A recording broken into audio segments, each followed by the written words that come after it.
Le grand rendez-vous européen avec CNews et les Échos. Nicolas Barré, Laurence Ferrari, David Doucan. Est-ce que vous avez été convaincu par les explications d'Emmanuel Beignet, donc le patron de Lactalis, 8e fortune française dans le JDD? Il prend sa part de responsabilité, mais en même temps, il assure qu'il n'y a pas eu de manquement de la part de Lactalis dans cette gestion de la crise du lait infantile contaminé qui a touché à ce jour 35 bébés. On nous refait le coup du responsable mais pas coupable, monsieur Ferrand? D'abord, si vous voulez bien, on va penser aux bébés et à leur famille. Parce que lorsque l'on a des jeunes enfants et que l'on a peur pour leur santé, on est évidemment dans une très grande angoisse. En tout cas, ce que je constate, moi, c'est que le gouvernement, par l'action de Bruno Le Maire, n'a pas traîné à veiller à ce que des mesures soient extrêmement fortes, soient prises, puisque de 83 pays vont être rapatriés 12 millions de boîtes de lait, etc.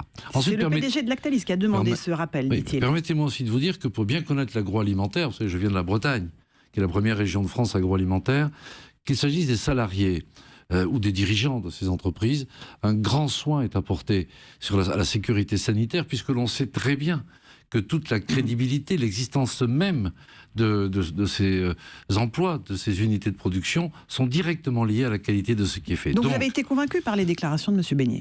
En tout cas, j'ai senti, à lire ce qu'il a répondu à vos confrères, une vraie détermination pour à la fois trouver l'origine des problèmes qui se révèlent aujourd'hui, pour faire en sorte d'accompagner et d'indemniser les familles. Et également, il faudra, à travers l'enquête qui va être diligentée, connaître la source du problème, mais aussi voir pourquoi les procédures de rappel ne se sont pas toujours bien déroulées. Alors justement, au début, nous savions qu'il y a eu quelques problèmes là-dessus. Alors la question n'est pas de savoir si je suis convaincu ou pas, la question elle est de savoir, comment on rapatrie tout ce qui représente un danger, ça va être fait. Deuxièmement, comment on va à la source du problème pour l'éradiquer. D'ailleurs, vous avez noté que l'usine de Cran ne pourra plus produire tant que le problème n'aura pas été réglé, et qu'enfin, on enquête sur le déroulement des procédures de rappel, puisqu'on a appris que des produits étaient restés, nonobstant le fait qu'on les avait rappelés. Précisément, le président de l'association des familles de victimes estime qu'on leur a menti. Alors, ils sont en colère contre l'industriel, évidemment, mais également contre l'État. Et on voit bien que dans cette affaire, les responsabilités sont multiples. L'industriel, la distribution, mais également peut-être aussi les services de l'État. Dans quelle mesure, à votre sens, les services de l'État sont-ils en partie responsables de ce qui s'est passé? Écoutez, les enquêtes à la fois internes et au-delà, si nécessaire, qui vont être menées, mettront ça clairement à jour. Il est clair qu'il y a eu des dysfonctionnements, puisque... Au sein de l'État? Non, mais il y a eu des dysfonctionnements globalement, puisqu'à la fois on a eu des problèmes dans la production, c'est clair, des problèmes dans la réactivité pour rappeler auprès d'un certain nombre de grands distributeurs les produits incriminés. Donc oui, ça ne s'est pas bien passé, sinon on n'en parlerait pas. Par exemple, donc il faut mettre à jour l'ensemble des dysfonctionnements pour précisément les corriger. Mais les ministres concernés ont semblé accabler l'entreprise et en gros dédouaner les services de l'État. C'est un peu ce qui est ressorti des interventions de Bruno Le Maire ou de oui, non, mais vous savez, moi ce qui m'importe, c'est que la sécurité sanitaire de notre industrie agroalimentaire, qui est une belle industrie en France, eh bien, elle soit garantie, que dès qu'il y a un risque et qu'il a été avéré, eh bien, il soit éradiqué. C'est ça qui compte. Et ensuite, s'il faut sanctionner ceci ou cela, on fera. Mais par exemple, mais l'enjeu fondamental, il est d'abord que ça ne survienne plus et que ça n'affaiblisse pas ce fleuron de notre économie. Très, très simplement et très concrètement, le retrait général de tous les produits en provenance de cette usine n'aurait-il pas dû être décidé en décembre ?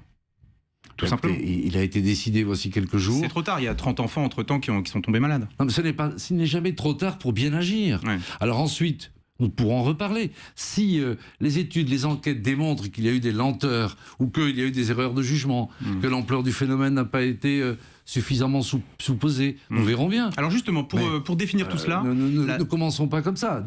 Constatons que le ministre de l'économie, avec le patron de Beignet, a fait en sorte que les mesures les plus radicales soient prises. Mieux vaut tard que jamais. Pour définir les responsabilités, Richard Ferrand, il faut faire les choses à date. La droite demande une enquête parlementaire. Est-ce que vous y êtes d'office opposé ou bien est-ce que ça peut être une bonne idée? Pourquoi voudriez-vous que je sois d'office opposé? Ce qu'il faut, c'est que la vérité soit faite. Si c'est l'enquête parlementaire, le véhicule le plus ou le moyen d'agir le plus approprié, ce serait une enquête parlementaire. Vous y êtes favorable?